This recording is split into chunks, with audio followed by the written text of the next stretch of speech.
My name is Sophia. I'm 27, and I've always been the family disappointment. At least that's what my siblings made me believe. For years, I carried the weight of being the one who abandoned our father when he needed us most. But what happened at his will reading changed everything we thought we knew about our family. I still remember the chill that ran through me when my sister Claire's eyes locked with mine across that mahogany table in the lawyer's office. "You shouldn't be here," she said, loud enough for everyone to hear. My brother Marcus nodded in agreement, his arms crossed like a shield against me. 5 years of estrangement had led to this moment. 5 years of unanswered calls, deleted messages, and the persistent rumor in our small town that I was the ungrateful daughter who left when things got hard. What they didn't know, what I never had the chance to explain, was why I really left. But as the lawyer reached for that sealed envelope with my father's distinctive handwriting, I realized that perhaps someone knew the truth after all. The return. The familiar scent of magnolias hit me the moment I stepped off the train. Oak Ridge hadn't changed.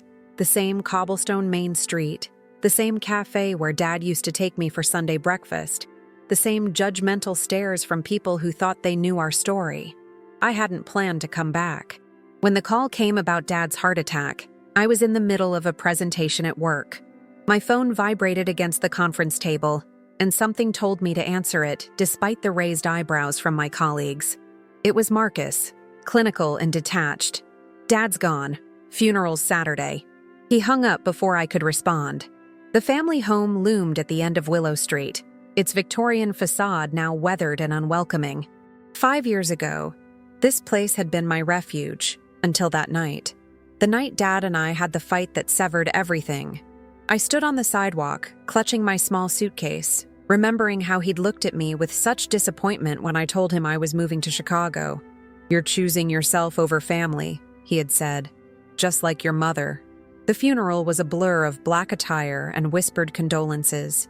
I stood at the back of the church, separate from Claire and Marcus, who occupied the front pew, the position of the dutiful children.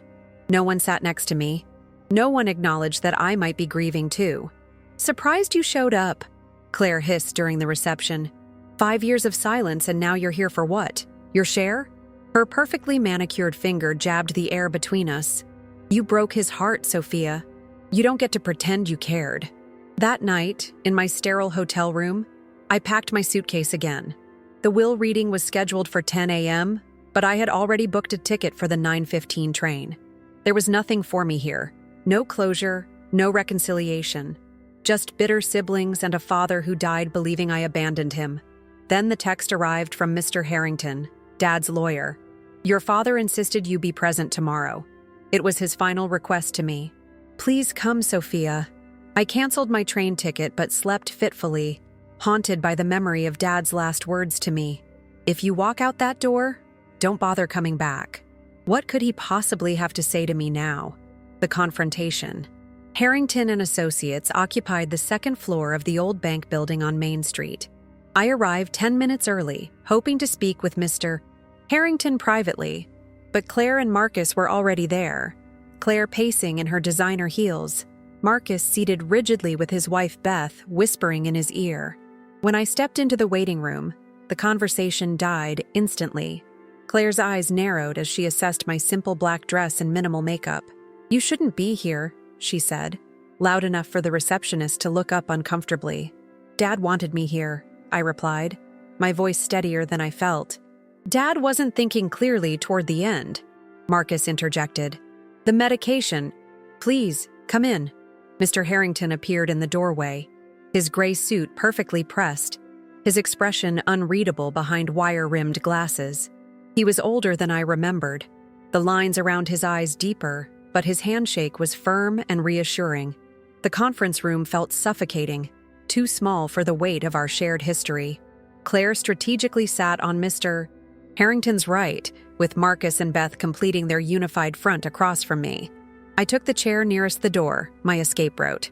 "Before we begin the formal reading," Mr. Harrington said, arranging several folders on the table, "I want to clarify that everything we discuss today reflects the explicit wishes of Edward James Reynolds, sound of mind and body when these documents were prepared."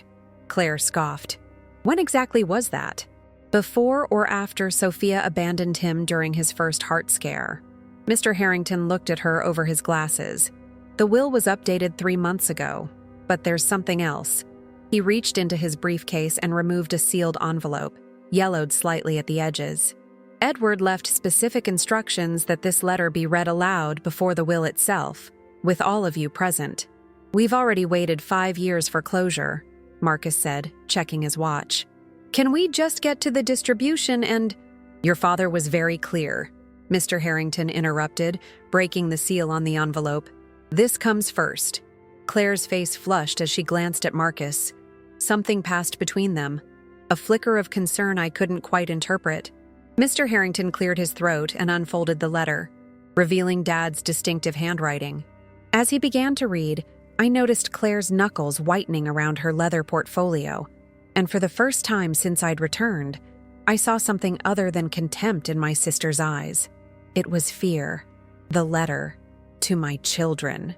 Mr. Harrington began, Dad's words now given voice. If you're hearing this, I've finally run out of second chances. Life doesn't give us many, but I've had more than my share. The lawyer paused, adjusting his glasses. I stared at the grain of the conference table, tracing the dark lines with my eyes, preparing myself for one final rebuke from beyond the grave. I've made mistakes as a father, too many to count, but my greatest failure wasn't in how I lived. It was in what I allowed myself to believe. Claire shifted in her seat.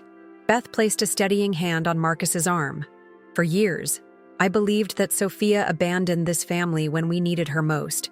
I blamed her for walking away after my first heart attack, for choosing her career over her responsibilities here. I let that belief harden my heart against my youngest child. I looked up, my breath catching. This wasn't what I had expected. What I didn't know, what I discovered only in these final months, was the real reason Sophia left that night. It wasn't selfishness that drove her away. It was protection. Protection of a secret I should have been told. Mr. Harrington turned the page. The air in the room seemed to thin. Last November, I received an anonymous package containing bank statements, emails, and recorded conversations. At first, I couldn't believe what they revealed. I didn't want to believe it, but as I investigated further, the truth became undeniable. Claire abruptly stood up. This is ridiculous. Dad was clearly manipulated by someone in his vulnerable state. Mrs. Whitaker, please sit down, Mr. Harrington said firmly. Your father anticipated interruptions and instructed me to continue regardless. Claire sank back into her chair, her face drained of color. The documents proved that for 3 years funds were systematically diverted from my accounts, nearly $300,000 in total, money that was supposedly going to my medical treatments, home care, and property taxes, money that instead funded renovations to Claire's lake house and Marcus's struggling investment portfolio. Marcus's head snapped up. That's not— What truly broke my heart, Mr. Harrington continued reading, wasn't the theft itself. It was discovering that Sophia knew. She found the discrepancies in the accounts she helped me manage before she left. She confronted both of you that night, the night we fought, the night I accused her of abandoning her duties. My vision blurred with unexpected tears. After 5 years of carrying this alone, the truth was finally being spoken. She threatened to tell me everything, and in response, you convinced her that the shock would kill me. You made her believe that exposing your actions would be a death sentence for her father. So she made a choice. She left rather than force that impossible decision. She carried the burden of your secret and my misplaced anger rather than risk my health. The letter continued, detailing how Dad had hired a private investigator after receiving the anonymous package, how he'd documented everything, how he'd planned to confront Claire and Marcus, but his health had deteriorated too quickly. I spent my final months trying to locate Sophia, to tell her I knew the truth, but she had disappeared completely, changed her name, her number, moved multiple times. The measures she took to disappear tell me everything about how deeply she was hurt. I thought about the years living as Sophie Reynolds instead of Sophia, the constant looking over my shoulder, the panic attacks whenever someone from Oak Ridge might recognize me. What you two did was unforgivable, the letter continued. Not just the money. That's just money. But you stole my relationship with my daughter. You let me die believing she didn't care, when in fact she was the only one who truly did. Claire was openly crying now, mascara tracking down her cheeks. Marcus sat stone-faced, his jaw working silently. If Sophia is hearing this, I want her to know. I'm sorry. I'm sorry I didn't listen. I'm sorry I didn't look harder for the truth. I'm sorry for every birthday, every Christmas, every day I missed because of my pride and their deception. Mr. Harrington's voice softened as he read the final paragraph. And to Claire and Marcus, I forgive you because that's what fathers do. But forgiveness doesn't mean there aren't consequences. Those will be outlined in my will. I hope someday you'll understand that this isn't punishment. It's the last lesson I can teach you about integrity. The letter ended there. Mr. Harrington carefully folded it and placed it back in the envelope. The silence that followed was absolute. A vacuum of shock, shame, and revelation. Then Beth stood up and walked out, the door closing behind her with quiet finality. The will's provisions. Mr. Harrington allowed the silence to settle before reaching for the thicker document folder. The air felt electric, charged with exposed truths too raw to process. Marcus stared blankly at his hands. Claire had stopped crying but sat perfectly still, as if movement might shatter her completely. The last will and testament of Edward James Reynolds, Mr. Harrington began, his tone shifting to formal legal cadence. Being of sound mind and body, he read through the preliminary legal language, but I barely heard it. My mind was still processing Dad's letter, the validation after years of carrying both guilt and secrets. I had protected them at the cost of my relationship with our father, and they had let me bear that burden alone. Regarding the family home at 427 Willow Street, Mr. Harrington continued, catching my attention. The property, valued at approximately $850,000, is to be placed in a trust with specific conditions. Claire straightened in her chair. The house had always been her obsession, the Victorian showpiece she'd expected to inherit since childhood. The property cannot be sold or transferred for a period of 10 years. During this time, it will serve as a residential recovery center for cardiac patients who cannot afford extended care. The conversion and operation will be funded by the Edward Reynolds Health Trust, also established in this will. He can't do that, Claire whispered, her voice hoarse. That house has been in the family for... After the 10-year period, Mr. Harrington continued without acknowledging her. Ownership will transfer in full to Sophia Reynolds, to do with as she sees fit. The room tilted slightly. I gripped the edge of the table to steady myself. As for liquid assets, Mr. Harrington adjusted his glasses. The remaining sum of $1.2 million will be distributed as follows. $200,000 to establish the Edward Reynolds Health Trust. $50,000 each to the cardiac care units at Oak Ridge General and St. Mary's Hospital. He paused, turning the page. To Marcus Reynolds, I leave the sum of $5,000. Marcus made a strangled noise. $5,000. Not even enough to cover a month of his mortgage. To Claire Whitaker, I leave the sum of $5,000. Claire's portfolio dropped from her hands, papers spilling across the polished floor. This is a joke. A cruel, sick joke. To Sophia Reynolds, Mr. Harrington continued steadily. I leave the remainder of my estate, approximately $940,000, with the hope that she will use it to rebuild the life that was interrupted. I couldn't breathe, couldn't think. This wasn't what I had come for. This is contestable, Claire said, suddenly animated. He was clearly not of sound mind. The medication, the heart condition. I anticipated this response, Mr. Harrington said, removing another envelope from his briefcase. Your father underwent 3 separate psychological evaluations in the months before his passing, specifically to address potential challenges to his competency. All 3 certified him fully capable of making these decisions. What about undue influence? Marcus finally spoke, his voice tight. Someone obviously manipulated him, sent him that so-called evidence. The evidence, Mr. Hyans, Harrington said, opening the new envelope, is substantial and has been verified by forensic accountants. I have copies for each of you. He slid identical folders across the table. Mine contained bank statements, transfer authorizations with forged signatures, my signature, and transcripts of conversations between Claire and Marcus discussing how to conceal their actions. Additionally, Mr.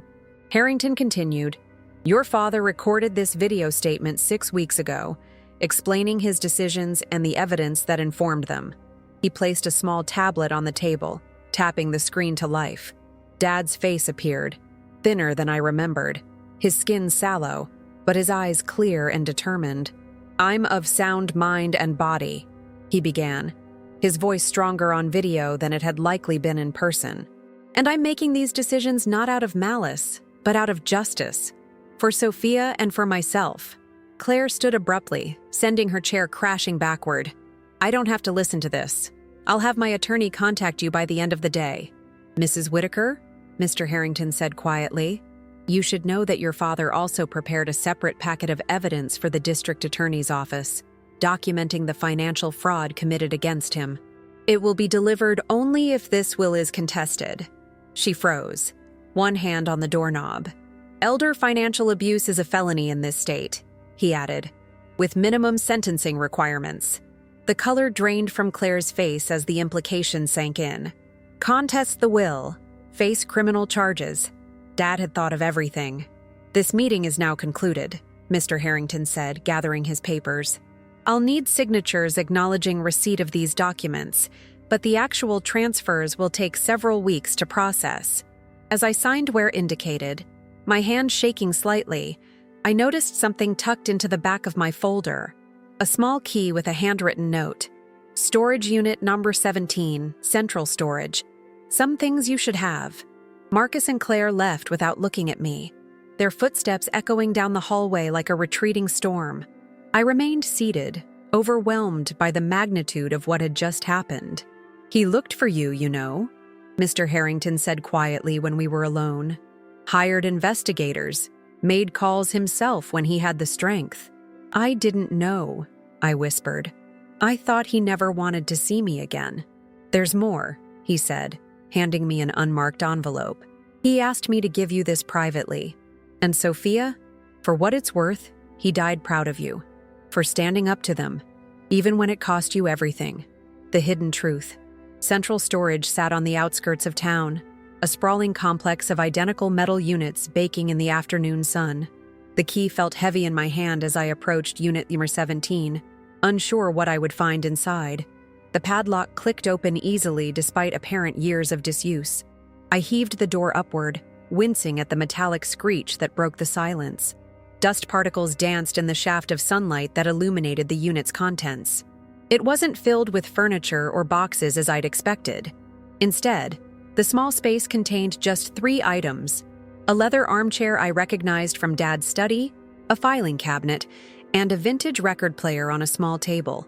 A handwritten note was taped to the record player. Start here. I plugged the player into the outlet on the wall, surprised to find it already had power. A vinyl record sat on the turntable, unmarked except for a date written in Dad's precise handwriting. The day after I left town. The needle crackled against the groove, and then Dad's voice filled the storage unit. Sophia, if you're listening to this, then I'm gone, and you've finally come home. This is the first of many recordings I made. A diary of sorts, or maybe a confession. I sank into the leather armchair, its familiar scent bringing an unexpected wave of comfort. It's been 1 day since you left. The recording continued. I keep replaying our fight, the things I said to you. I was wrong to blame you for wanting your own life, wrong to compare you to your mother. I closed my eyes, transported back to that night. The shouting, the ultimatums, the slamming door. Claire came by today, said you'd taken off without even saying goodbye to her or Marcus. Said you mentioned something about the accounts before you left, but that you were confused, stressed. I believe her. Why wouldn't I? The recording ended, crackling into silence. Inside the record player cabinet, I found more vinyl discs, each dated and arranged chronologically. I selected one from 6 months after I'd left. The headaches are getting worse. Claire suggested I stop managing my own finances. Too much stress, she said. Marcus agrees. They're probably right. They've been so attentive since you left. I still haven't heard from you. The number I have just rings and rings. Another disc, 1 year later. Marcus borrowed against the house today. Said it was for some new treatment not covered by insurance. Signed the papers in the hospital. Can't remember what the treatment was called. Things get foggy sometimes with the new medication. I moved through the recordings chronologically, witnessing my father's slow awakening to the truth. His confusion as bills arrived for treatments he didn't remember receiving. His growing suspicion as Claire explained away his questions. His distress when he realized large sums were missing from his accounts. Then I reached a recording dated November of last year, its tone dramatically different. Someone sent me documents today, bank statements, emails between Claire and Marcus, proof of what they've been doing. At first, I thought it was a cruel prank. Then I recognized your signature on some of the transfer authorizations. Obviously forged, but a decent attempt. They've been stealing from me, Sophia, and they drove you away to cover their tracks. His voice broke on the recording, followed by several seconds of muffled sounds that I realized with a jolt were sobs. I keep thinking about that night. You tried to tell me, didn't you? That's what the fight was really about. Not your move to Chicago, not your job. You found out what they were doing and confronted them first, tried to handle it within the family. And when you came to me, they had already poisoned the well, convinced me you were being selfish, abandoning us. The next recording detailed his hiring of a private investigator, his systematic gathering of evidence, his desperate attempts to find me. The PI says you've changed your name, moved multiple times. What did they say to you, Sophia? What threats made you disappear so completely? I've written letters you'll never receive, called numbers that no longer work. I'm running out of time to make this right. I moved to the filing cabinet, finding it meticulously organized with folders labeled bank records, forged documents, property liens, and search efforts. The last folder contained dozens of returned letters marked addressee unknown, all addressed to variations of my name at different cities across the country. The final recording was dated just 2 months ago. The doctors say weeks, maybe a month. Not enough time. Harrington has the will prepared, the letter written. I've made all the arrangements I can, but I wanted to leave this for you too. The whole truth, in my own voice. A long pause followed, filled only with the sound of labored breathing. I failed you, Sophia. I chose to believe what was easy rather than what was right. I let my pride keep me from seeing what was happening right in front of me. By the time I understood, it was too late to find you. Another pause. Longer this time. There's a journal in the bottom drawer of this cabinet. Everything I couldn't say out loud is in there. And Sophia, I hope someday you can forgive me. Not for my sake. It's too late for that. But for yours. Don't let what they did poison your heart the way I allowed it to poison mine. The recording ended. In the silence that followed, I opened the bottom drawer and found a leather-bound journal. Inside, on the first page, in handwriting more unsteady than I remembered, for Sophia, the truth, the whole truth, and nothing but the truth. I love you. I'm sorry. I was always proud of you. I clutched the journal to my chest, 5 years of anger and hurt collapsing under the weight of this revelation. In this storage unit, surrounded by his voice and his words, I finally understood. Dad had never stopped loving me. He had spent his final months fighting to uncover the truth and ensure justice, not just for himself, but for me. The realization hit me with physical force. I hadn't lost him 5 years ago. I had lost him just months ago, while he was still searching for me, still trying to make things right. And with that knowledge came another, sharper truth. Claire and Marcus hadn't just stolen money. They had stolen time. Precious, irreplaceable time that my father and I should have had together. The aftermath. I spent the night in the storage unit, reading Dad's journal by the light of my phone, sleeping intermittently in his leather chair. By morning, I had pieced together the full extent of Claire and Marcus's betrayal and formulated a plan. The family home looked different in the morning light as I parked in the driveway. No longer intimidating, just sad and neglected. I knew they would be inside. Claire had never checked into hotels when she could claim the master bedroom, and Marcus would be strategizing their next move. I didn't knock. The key Mr. Harrington had given me still worked. They were in the kitchen. Claire at the island with a tumbler of amber liquid despite the early hour. Marcus pacing with his phone pressed to his ear. Both froze when they saw me. "Get out!" Claire snapped, recovering first. "This is still legally our father's house until the estate clears probate." "Actually," I said, placing Dad's journal on the counter between us, "as executor, Mr. Harrington has granted me immediate access to all properties in the estate. But that's not why I'm here." Marcus ended his call. If this is some gloating victory lap, "I spent the night reading Dad's journal," I interrupted, pushing it toward them, "and listening to his recordings. All of them." Claire's eyes darted to the journal, but she made no move to touch it. "Those were private." Yes, they were. Just like his bank accounts were private. Just like my life these past 5 years has been private. Moving every 6 months. Looking over my shoulder. Using a different name. All because of what you two did. "We didn't make you run," Marcus said, but his voice lacked conviction. "No? Let me refresh your memory." I pulled out my phone, set it on the counter, and played the recording I'd discovered around 3 a.m., the one Dad had never heard. Claire's voice filled the kitchen. "If you tell him, it will kill him, Sophia. His heart can't take that kind of shock. Is that what you want? To be responsible for your father's death?" Then Marcus, "And even if he survives, who do you think he'll believe? We've been here taking care of him. You've been focused on your career, just like Mom was. You know how he feels about that." Finally, Claire again, her tone cold and calculating. "If you go to the police, we'll make sure they know about those prescription pads you had access to at the hospital. How convenient for someone working in billing to have access to doctors' signatures. That's a felony, Sophia. Think about your precious career then." I stopped the recording. Claire's face had gone pale. "You threatened to frame me for prescription fraud if I went to the police. You convinced me I would kill our father if I told him the truth. So yes, you absolutely made me run." Marcus sank into a chair, his arrogance deflating. "We never thought you'd stay gone so long. We figured you'd cool off, come back. And what? Pretend nothing happened while you kept stealing from him? While you turned him against me? While you let him die believing I abandoned him?" "We needed the money," Claire said quietly. "Robert's business was failing. Marcus's investments tanked. We just needed to get back on our feet. $300,000, Claire. That's not getting back on your feet. That's systematic theft." "What do you want?" Marcus asked, suddenly looking older than his 40 years. "The will is clear. You've won." "I haven't won anything," I said. "I lost 5 years with my father that I can never get back. But I'm not here about the money or the house." I placed a folder on the counter next to the journal. Copies of everything Mr. Harrington had prepared for the district attorney. "This is what will happen.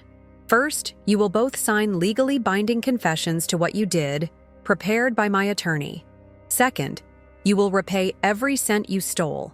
Not to me, but to the Cardiac Care Foundation Dad established. Third, you will both complete 1,000 hours of community service at the Cardiac Recovery Center that will operate in this house." Claire's eyes widened. "And if we refuse? Then Mr. Harrington delivers these documents to the district attorney tomorrow morning, and you both face criminal charges for elder financial abuse and fraud. Based on the amount stolen, that's a minimum 5-year sentence in this state." "You'd send your own siblings to prison?" Marcus asked. "You sent me into exile for 5 years," I replied evenly. "At least prison has visiting hours." The silence stretched between us, heavy with decades of family history and recent revelation. "Why are you offering us a way out?" Claire finally asked. "After everything we did? I'm not doing it for you," I said, gathering my phone and the journal. "I'm doing it for Dad. His letter said he forgave you. He wanted consequences, not vengeance. This way, some good comes from all this pain." "And after the community service? After we repay the money?" Marcus asked. "Then we're done. You live your lives, I live mine. The family we had is gone. You destroyed it the moment you decided your financial problems were more important than the truth." I turned to leave, but Claire's voice stopped me. "I was jealous," she said, almost a whisper. "You were always his favorite. Even when you were gone, he kept your room exactly the same. Talked about you like you hung the moon." I looked back at my sister. Really looked at her for the first time since I'd returned. The designer clothes, the perfect makeup, the carefully maintained facade hiding decades of insecurity. I was never his favorite, Claire. I was just the only one who didn't measure my worth by what I could get from him. As I walked out the front door, I felt a weight lifting. Not completely gone, but lighter. The betrayal would always be part of me, a scar that would never fully heal. But I had the truth now. Dad had died knowing the truth too. It wasn't enough, but it was something. In the driveway, I paused to look back at the house where I'd grown up. Not mine yet, not officially, but Dad had wanted me to have it eventually. Not as a prize or reward, but as a chance to heal what had been broken, starting with the home itself. What I would do with it after the 10 years as a recovery center, I didn't know. But for the first time in 5 years, I had the luxury of planning a future beyond just surviving the present. The cemetery was quiet in the early evening light, golden rays slanting across polished headstones. Dad's grave was still fresh, the soil dark against the surrounding grass, the temporary marker awaiting the permanent stone I'd ordered. Simple, elegant black granite with the inscription, Edward James Reynolds, beloved father, truth seeker. I sat on the small bench facing his grave, the journal open in my lap. I signed the papers today, Dad, I said aloud, running my fingers over his handwriting. The foundation is established. The house renovations start next month. Mr. Harrington says the first patients can move in by Christmas. A gentle breeze rustled the leaves of the oak tree sheltering his plot. I'd chosen this spot specifically, away from the family plot where generations of Reynolds were buried, including my grandparents. This was just for him, just for us. Claire and Marcus signed their confessions yesterday. Claire cried. Marcus couldn't look me in the eye. I don't know if they're really sorry or just sorry they got caught. I guess it doesn't matter now. I turned to the last page of the journal, the one I'd read and reread dozens of times since discovering it. You wrote that you hoped I could forgive you, but there was nothing to forgive. You did the best you could with the information you had. They manipulated you, just like they manipulated me. The tears came then. Not the angry tears I'd cried for 5 years, but softer, healing tears. I'm staying in Oak Ridge, not at the house. I've rented a small apartment downtown. I'm going to oversee the recovery center, make sure it helps people the way you wanted. Maybe that's how we get our time back, Dad. Not the years we lost, but the years I spent carrying on what mattered to you. From my bag, I took out a sealed envelope, my own letter, written the night before. I brought you something, a letter to my future self, to be opened 5 years from now. By then, the recovery center will be halfway through its designated time. I'll either have found peace here or realized I need to move on. Either way, I wanted to mark the moment.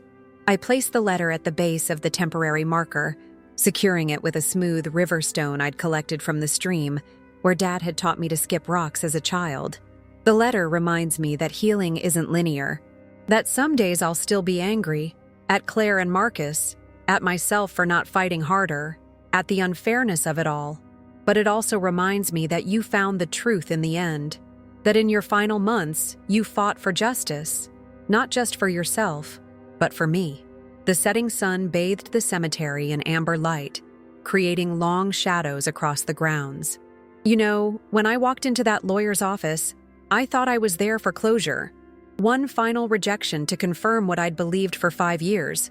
Instead, you gave me something I never expected: vindication, the truth, a future. I closed the journal and stood, tracing my fingers across his name on the marker. Mr. Harrington told me something I keep thinking about. He said you died proud of me, proud that I stood up to them, even when it cost me everything. I wish I could tell you that I'm proud of you too, proud that you kept searching for the truth, even when it meant facing how thoroughly you'd been betrayed by your own children. In the distance, a groundskeeper was locking the cemetery gates. I had just a few minutes left. I brought something else for you. I reached into my bag and pulled out a small wooden box, opening it to reveal a collection of vinyl records, miniatures, the kind used for novelty gifts. They're blank. I thought I could record messages for you, the way you did for me. Tell you about the recovery center, about my life, about all the things we missed sharing. I placed the box beside the letter. I don't know if this is goodbye or just the beginning of a different kind of conversation. But I want you to know that your last act, making sure the truth came to light, changed everything. Not just the will, not just the inheritance, but the story I've been telling myself for 5 years. The first stars were appearing in the darkening sky as I gathered my things. In your letter, you said you hoped I'd use the inheritance to rebuild the life that was interrupted. But I think I'm building something new instead. Something neither of us could have imagined 5 years ago. Something better. As I walked away from the grave, I felt a sense of peace I hadn't experienced since before that fateful night. The weight of secrets and shame had lifted, replaced by purpose and possibility. Dad's final gift hadn't been the money or the house. It had been the truth. Messy, painful, and ultimately liberating. He couldn't change what Claire and Marcus had done. He couldn't restore the years we'd lost. But in his final act of love, he had ensured that the lies would not define the rest of my life. Some families are broken beyond repair. Some betrayals cut too deep for reconciliation. But as I left the cemetery that evening, I carried with me the knowledge that even in our brokenness, Dad and I had found our way back to each other. He through his recordings and journal, me through finally learning the truth. And perhaps that was enough.